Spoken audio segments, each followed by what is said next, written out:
todo es asunto de un momento y sin que en ello se corra ningún peligro. En esto sonó un tiro muy próximo al que siguieron 4 o 6 disparados a tiempo y a mayor distancia. Después volvió a reinar el silencio. Yo no voy, gruñó la criada. Esos que oyéronse ahora fueron también tiros, y las señoras no querrán que me fusilen al cruzar la calle. Tonta, en la calle no ocurre nada, replicó la joven, quien acababa de asomarse a una de las rejas. Quítate de ahí, Angustias, gritó la madre reparando en ello. El tiro que sonó primero, prosiguió diciendo la llamada Angustias, y a que han contestado las tropas de la Puerta del Sol, debió de dispararlo desde la buhardilla del número 19 un hombre muy feo a quien estoy viendo volver a cargar el trabuco. Las balas, por consiguiente, pasan muy altas y no hay peligro ninguno en atravesar nuestra calle. En cambio, fuera la mayor de las infamias que dejásemos morir a este desgraciado por ahorrarnos una ligera molestia. Yo iré a llamar al médico, dijo la madre, acabando de vendar a su modo la pierna rota del capitán. Eso no, gritó la hija, entrando en la alcoba. ¿Qué se diría de mí? Iré yo, que soy más joven y ando más deprisa. Bastante has padecido tú ya en este mundo con las dichosas guerras. Pues sin embargo, tú no vas, replicó imperiosamente la madre. Ni yo tampoco, añadió la criada. Mamá, déjame ir, te lo pido por la memoria de mi padre. Yo no tengo alma para ver desangrarse a este valiente cuando podemos salvarlo. Mira, mira de qué poco le sirven sus vendas. La sangre gotea ya por debajo de los colchones. Angustias, te he dicho que no vas. No iré si no quieres, pero madre mía, piensa en que mi pobre padre, tu noble y valeroso marido, no habría muerto como murió, desangrado, en medio de un bosque, la noche de una acción, si alguna mano misericordiosa hubiese restañado la sangre de sus heridas. Angustias. Mamá, déjame. Yo soy tan aragonesa como mi padre, aunque he nacido en este pícaro Madrid. Además, no creo que a las mujeres se nos haya otorgado ninguna bula dispensándonos de tener tanta vergüenza y tanto valor como hombres. Así dijo aquella buena moza, y no se había repuesto su madre del asombro, acompañado de sumisión moral o involuntario aplauso, que le produjo tan soberano arranque, cuando Angustias estaba ya cruzando impávidamente la calle de Preciados. Número 5. Trabucazo. Mire usted, señora, mire qué hermosa va, exclamó la gallega, batiendo palmas y contemplando desde la reja a nuestra heroína. Pero ay, en aquel mismo instante sonó un tiro muy próximo, y como la pobre viuda, que también se había acercado a la ventana, viera a su hija detenerse y tentarse la ropa, lanzó un grito desgarrador y cayó de rodillas, casi privada de sentido. No diéronle, no diéronle, gritaba en tanto la sirvienta. Ya entra en la casa de enfrente, repórtese la señora. Pero ésta no la oía, pálida como una difunta, luchaba con su abatimiento hasta que hallando fuerzas en el propio dolor, alzóse medio loca y corrió a la calle, en medio de la cual se encontró con la impertérrita Angustias, que ya regresaba seguida del médico. Con verdadero delirio se abrazaron y besaron madre e hija, precisamente sobre el arroyo de sangre vertida por el capitán, y entraron al fin en la casa, sin que en aquellos primeros momentos se enterase nadie de que las faldas de la joven estaban agujereadas por el alevoso trabucazo que le disparó el hombre de la buhardilla al verla atravesar la calle. La gallega fue quien no sólo reparó en ello, sino quien tuvo la crueldad de pregonarlo.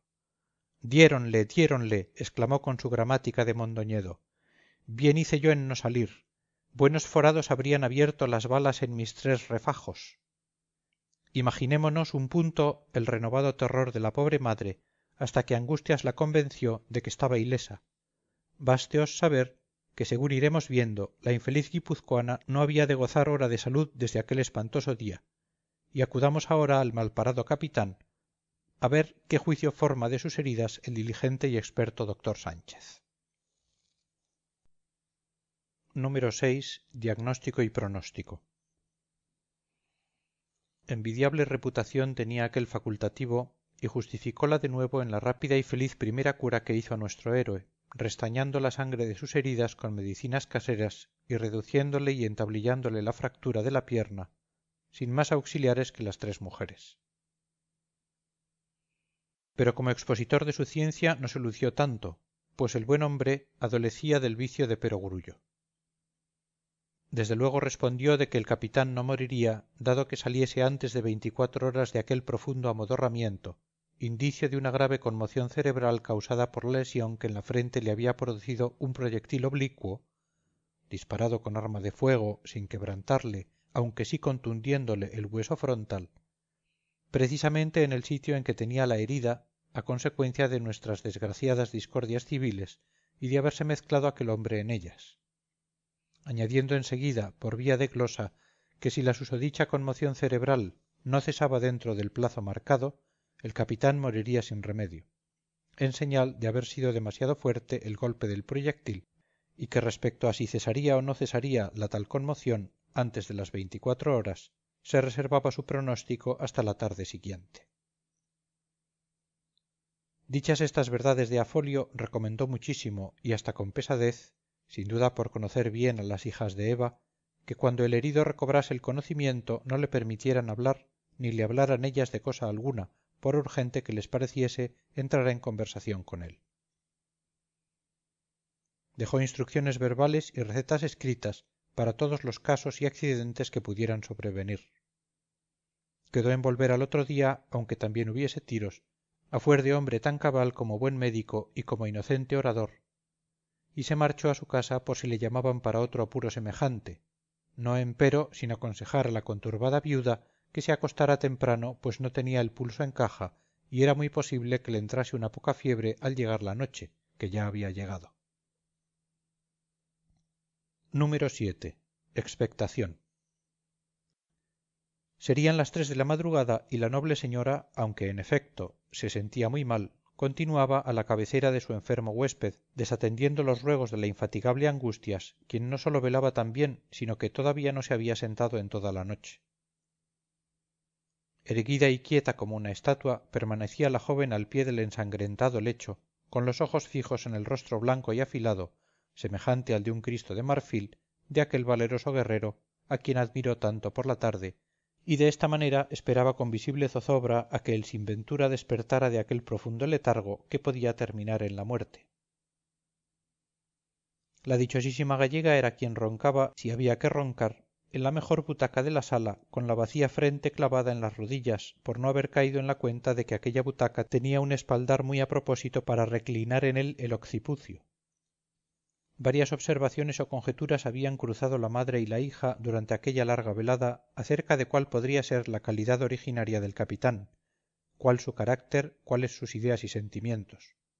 Con la nimiedad de atención que no pierden las mujeres ni aun en las más terribles y solemnes circunstancias, habían reparado en la finura de la camisa, en la riqueza del reloj, en la pulcritud de la persona y de las coronitas de marqués de los calcetines del paciente.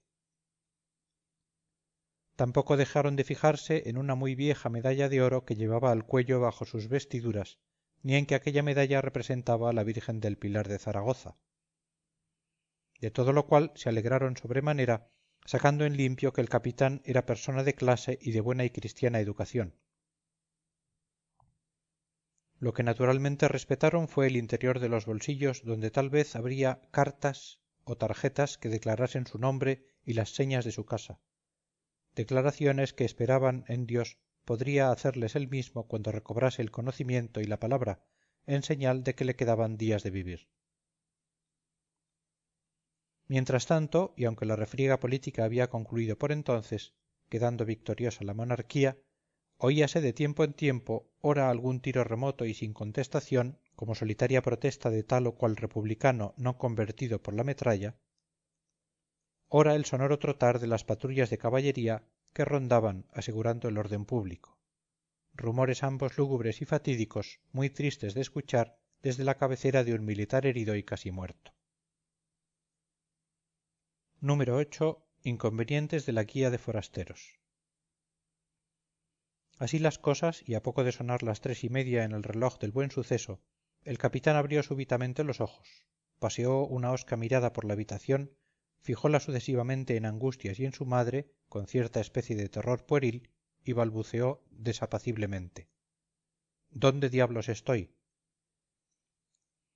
La joven se llevó un dedo a los labios recomendándole que guardara silencio, pero a la viuda le había sentado muy mal la segunda palabra de aquella interrogación y apresuróse a responder: está usted en lugar honesto y seguro